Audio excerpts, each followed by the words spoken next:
Que documentos preciso para fazer a ação? Preciso ser casada? Preciso ter união estável? Se não for casada no papel, o que eu preciso fazer? Legal, vamos lá. Como eu havia dito antes, a IC ela não é legalizada, né? Não é algo que esteja na lei. Apesar de não ser proibida, né, não ser crime, ela também não está na lei. É algo que foi deixado de lado, né? Até porque começou a se utilizar dela mais por agora. Mas o seguinte, é interessante que seja casado.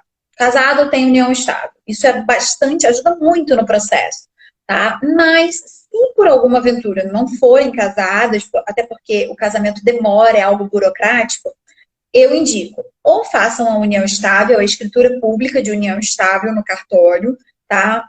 Ou ainda, não tem como, então vai demorar muito, requereu vários documentos. Se for muito burocrático, eu ainda assim tenho indicado fazer um contrato de união estável, né? Que aí já não é mais um documento público, seria um documento particular, né? Que vai afirmar que realmente as conviventes, as mães, convivem em união estável, né? E vai ajudar bastante o nosso pedido, né? O ideal é o casamento ou a união estável por escritura pública, mas não tendo, a gente tenta essa solução, que é a questão do contrato de união estável, que ajuda bastante na questão do pedido. E tem um mínimo de tempo que elas têm que estar junto para conseguir isso? Boa pergunta. Então, na verdade, não. Tá? Não existe, dentre todos os processos que eu já dei entrada até hoje, nenhum pedido foi negado baseado nisso, né? Às vezes, o Ministério Público pode não estar convencido que as mães estão juntas naquele tempo declarado, enfim, né? Mas não existe um tempo mínimo. Já tive ações procedentes com mães que estavam juntas há menos de um ano, tá? Então, realmente, isso não interfere. O que pode acontecer se o Ministério Público não tiver convencido, ele pode pedir uma declaração de algumas testemunhas, né? Isso aconteceu há pouco tempo aqui no Rio.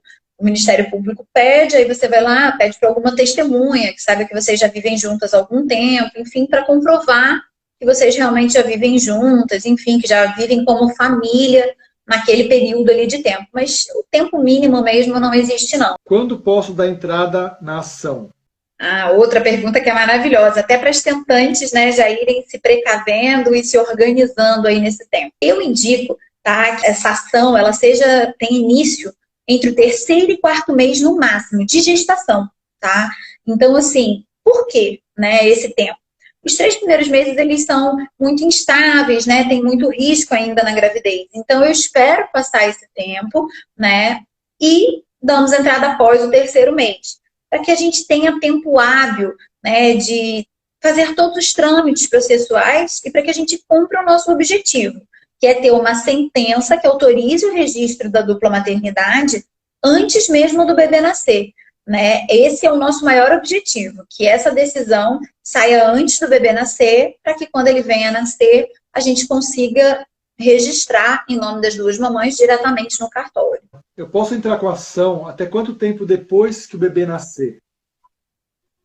Então, hoje em dia, para registro da maternidade afetiva, né, existe a resolução do CNJ, né, número 63, salvo engano. Tá? Essa resolução ela permite o registro direto no cartório a partir dos 12 anos, então, da criança. Então, todo o tempo que você tem antes dos 12 anos e que você queira reconhecer isso, você pode. Se você quiser, com a criança nascida com 1 mês, você pode dar entrada, com 2 anos, você pode dar entrada, né? Então, não existe um limite temporal para isso, né? Contanto que ainda não tenham completado 18 anos a criança, você pode dar entrada no processo judicial para requerer essa maternidade. Depois dos 12, você não precisa nem de processo. Basta ir diretamente no cartório e requerer essa maternidade socioafetiva.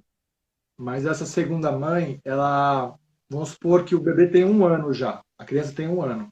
Então ela não participou da gestação, ela conheceu depois da gestação. Essa criança, ela pode ser registrada segundo o nome dela ou não? Então, aí a gente já faz outro tipo de processo. Já não é mais a gente já não quer mais que o juiz dê o direito de exercer a dupla maternidade em si. A dupla maternidade é quando gravidez foi planejada pelas duas, é quando a criança não tem um pai de fato, né? Quando a gente está falando de uma criança que, por exemplo, tem um pai, né, ou foi fruto de outro relacionamento, aí a gente está falando de outro instituto, já não é mais um reconhecimento da dupla maternidade, sim uma adoção, né? Aí os trâmites são outros, a questão vai ficar bem mais dificultosa se for essa. Qual é a média de valores que irei gastar com a ação? Bom, hoje em dia existe um instituto chamado Gratuidade de Justiça, né? A gratuidade de justiça, ela serve para todas as mães, né, para todo mundo, na verdade, não para todas as mães, né, mas para todas as pessoas que aleguem ser pobres ao ponto de não conseguir pagar as custas judiciais. Em verdade, não é só para pessoas que são muito pobres, e sim para aquelas pessoas que não podem pagar por isso sem que esses valores afetem o seu orçamento, né? Então, assim, além das custas judiciais, se você não alegar, não pedir a gratuidade de justiça, pode ser, tá, que você tenha que pagar estudo social, honorários de peritos, né, no caso, assistentes sociais ou psicólogos. Então, eu sempre faço esse pedido de gratuidade de justiça para que as mamães não precisem pagar nada em questão para o judiciário, né? Então, assim, além dos honorários advocatícios, né, que no caso seria a remuneração do advogado, não existem outros custos, mas para que não existam outros custos, a gente precisa pedir a gratuidade de justiça, né? E a questão dos honorários advocatícios, eles dependem muito de caso para caso, né? A gente precisa analisar. Porque, por exemplo, existem estados onde esse processo ele é bem mais demorado, mais dificultoso. Então, por exemplo, o Rio de Janeiro é um estado que já não é tão fácil quanto São Paulo, por exemplo. Então, tudo isso interfere na questão de honorários advocatícios. A gente precisa analisar caso a caso, tá? Mas, normalmente, são só os honorários, porque a gente faz o pedido de gratuidade de justiça. Tá, mas se a pessoa ela tiver carteira assinada, tiver um trabalho, ela consegue também? Consegue. Essa gratuidade de justiça, normalmente, ela é deferida quando o casal consegue comprovar uma renda menor do que R$10.000. Então, se você tem uma renda, as duas juntas têm uma renda aí de menos de 10 mil ou 10 salários mínimos, né, a gente consegue sim essa gratuidade de justiça. Depois de entrar com a ação, quanto tempo demora para conseguir registrar? Ah, legal. Então, normalmente o processo dura entre 4 e 5 meses. Isso, na verdade, é uma média, tá? Porque, por exemplo, existem estados onde a sentença sai muito rápido. Em São Paulo, por exemplo, a gente já teve processos que saíram com 4 dias, com 23 dias. Então, às vezes, as mamães não estavam nem esperando tanta rapidez e saiu, né? Mas, assim, a título de média mesmo, de duração do processo, a gente tem entre 4 e 5 meses. Né? Saiu a sentença, automaticamente já vai mandar com que o hospital emita a DNV, que é a Declaração de Nascido Vivo, em nome das duas mães, e com essa DNV em nome das duas mães, vocês já podem ir até o cartório registrar o bebê em nome das duas mães. Então, é bem tranquilo essa questão. Com a sentença em mãos, a gente tem a DNV emitida pelo hospital, né, em nome das duas mães, e com a DNV a gente faz o registro automaticamente no nome das duas mães no cartório.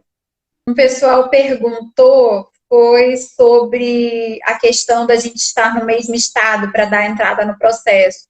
Por exemplo, eu só dou entrada no processo no Rio de Janeiro. A resposta é não, né? Como essas ações elas são online, né, elas são por processo judicial eletrônico, a gente não precisa estar na mesma cidade. Né? Então, por exemplo, se você quer um advogado lá do outro lado do Brasil, não tem problema nenhum. Esse advogado pode fazer a ação, né, de forma remota, no caso, porque não interfere esse fato de estarmos em outros estados. Ah, legal. Então, você pode pegar processos do Rio Grande do Sul, do Nordeste, de onde for, que é a mesma coisa. Exatamente. Exatamente. Hoje em dia a gente tem processos no Brasil todo, praticamente, né? Eu acho que só não tem um processo no Acre, mas se chegar a gente vai também, né? Mas a gente tem processos no Rio Grande do Sul, Mato Grosso do Sul, São Paulo, Alagoas, Minas, então dá para atender todo mundo. E qual é o estado que demora mais? Ah, boa pergunta. O Rio de Janeiro é campeão. Ah, o Rio de Janeiro é campeão nisso. Infelizmente, aqui a gente tem uma burocracia muito grande e várias que estão lotadas de processo. Tá? Então, o Rio de Janeiro é o estado que mais demora. São Paulo, Alagoas, Mato Grosso do Sul, todos esses tiveram um histórico bem rápido.